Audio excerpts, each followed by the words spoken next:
여러분 안녕하십니까? 오늘은 창세기 26장 1절에서 11절 말씀이 되겠습니다. 그리고 우리가 함께 부를 찬양은 찬송가 325장 예수가 함께 계시니 시험이 오나 겁없네 하는 찬송이 되겠습니다. 이제 아브라함과 이삭으로 이어지는 가정, 이삭에게는 두 아들이 태어났습니다. 그리고 그 땅에 흉년이 들어서 다시 다른 곳으로 이사를 가게 됩니다. 26장 1절 말씀 보면 아브라함 때에 첫 흉년이 들었더니 그 땅에 또 흉년이 들매 이삭이 그랄로 가서 블레셋 왕 아비멜렉에게 이르렀더니 이렇게 말씀하고 있습니다. 아브라함 때도 아비멜렉이 나옵니다. 지금 이삭의 때도 아비멜렉이 나옵니다. 사람 이름은 같은데 다른 사람입니다. 아브라함 때의 아비멜렉과 다른 사람이라고 하는 것이죠. 아브라함은 흉년이 들어서 이집트로 애굽으로 이제 이사를 했습니다. 그런데 하나님께서 이삭에게는 그리로 가지 말라 하시고 그랄 지역에 가서 지내게 됩니다. 그런데 이 지역에 가서 살면서 이삭은 아버지 아브라함과 비슷한 실수를 하게 됩니다. 그것은 무엇이냐면 자기 아내 리브가가 아름다워서 그랬는지는 모르겠지만은 그곳 사람들이 그의 아내에 대하여 물음에 그가 말하기를 그는 내 누이라 하였으니 리브가는 보기에 아리따움으로 그곳 백성이 리브가로 말미암아 자기를 죽일까 하여 그는 내 아내라 하기를 두려워함이었더라. 그래서 아내를 아내라고 말하지 않고 누이라고 말하게 됩니다. 아니 이런 일이 있을 수 있을까 이렇게 생각할 수 있겠죠. 그 당시의 삶의 주변과 상황과 환경은 일종의 적자 생존이라고 얘기할 수 있는 것이죠. 강한 자가 살아남는 것입니다. 특별히 노동력이 있고 힘이 있고 군사력이 있고 아비멜렉은 왕입니다. 지금 다른 지역에 갔습니다. 어떻게 생각해 보면 이삭은 약자의 입장에 있게 되었죠. 그래서 살아남기 위해서 이런 궁여지책을 행하게 되었습니다. 그래서 그 땅에 좀 오래 거하게 되었는데 이삭이 그 아내 리브가를 껴안은 것을 블레셋 왕 아비멜렉이 창으로 내다 번지라. 그런데 이삭이 이제 아내 리브가가 아름다우니까 이렇게 한번 이제 허그를 한 것 같아요. 이거를 아비멜렉 왕이 봤단 말이에요. 아니 누이라고 그랬는데 부부처럼 이렇게 살고 있는 거 아닌가. 그래서 이제 서로 통하게 되었고 사실은 내가 죽임을 당할까 봐 나 때문에 내가 내 아내를 누이라고 부르는 것입니다.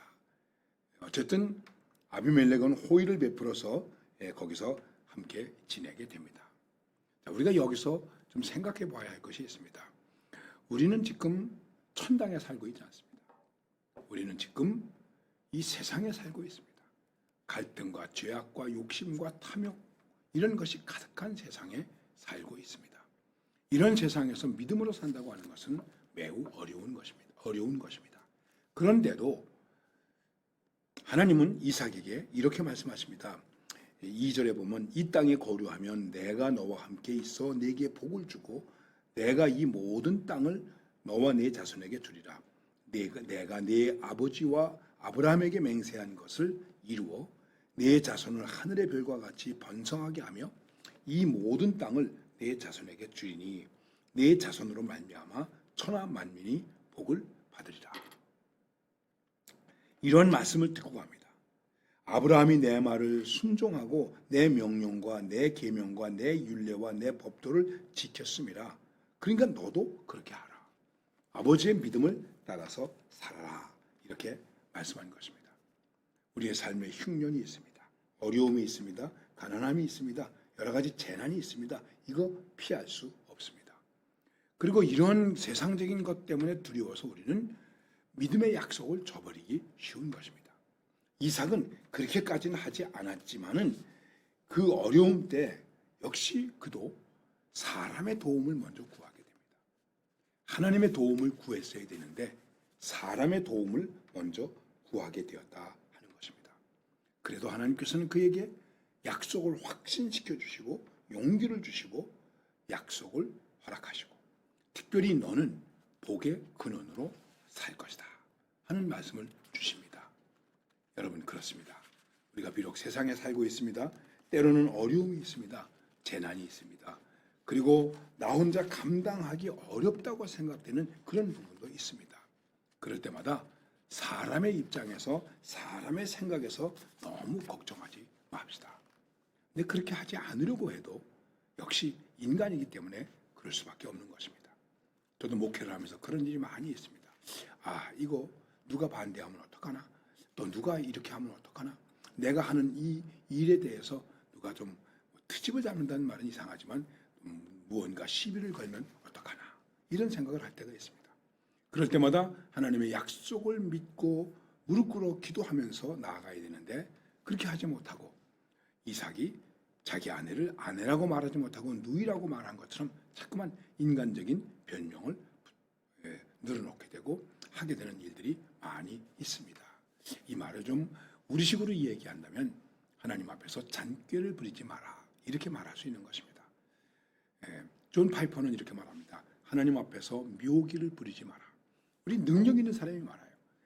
이렇게 하면 피할 수 있지. 이렇게 하면 되지. 그래서 하나님 앞에서 내가 할 수 있는 묘기를 부립니다. 묘기를 부리면 안 되고 오히려 우리는 하나님을 의지해야 됩니다. 두려운 순간도 있습니다. 재난의 순간도 있습니다. 피해야 할 순간도 있습니다. 흉년이 드는 순간도 있습니다. 그럴 때마다 우리는 오히려 말씀 안에서 순종의 삶을 이루어가는 그러한 믿음의 모습이 필요하다고 하는 것입니다. 언제든지 떳떳지 못한 모습을 버리고 믿음과 사랑에 자신이 있는 모습을 가지고 나아가야 된다고 하는 것입니다. 그러면 그것이 무엇이겠습니까? 하나님을 의지하는 것입니다. 그러면서 이 세상 사람들 앞에 책망의 대상이 되는 것이 아니라 본이 되는 모습으로 살아야 하는 것입니다. 그것이 무엇이겠습니까? 빛과 소금이 되는 것이죠. 오늘 이러한 우리의 믿음의 삶을 생각하면서 내가 불리한 조건 가운데 있을지라도 어려운 여건 가운데 있을지라도 우리는 조금도 두려움 없이 믿음과 사랑과 소망의 모습으로 자신감 있게 나갈 수 있는 그런 삶의 축복을 누리면서 살아갈 수 있기를 바랍니다. 주님 앞에서 주님만을 의지하는 모습을 담대히 보이면서 살아가십시다. 그것을 우리의 말씀에 대한 이해와 신앙에 대한 고백으로 삼아야 할 줄로 믿습니다. 주님이 함께 하십니다. 감사합니다.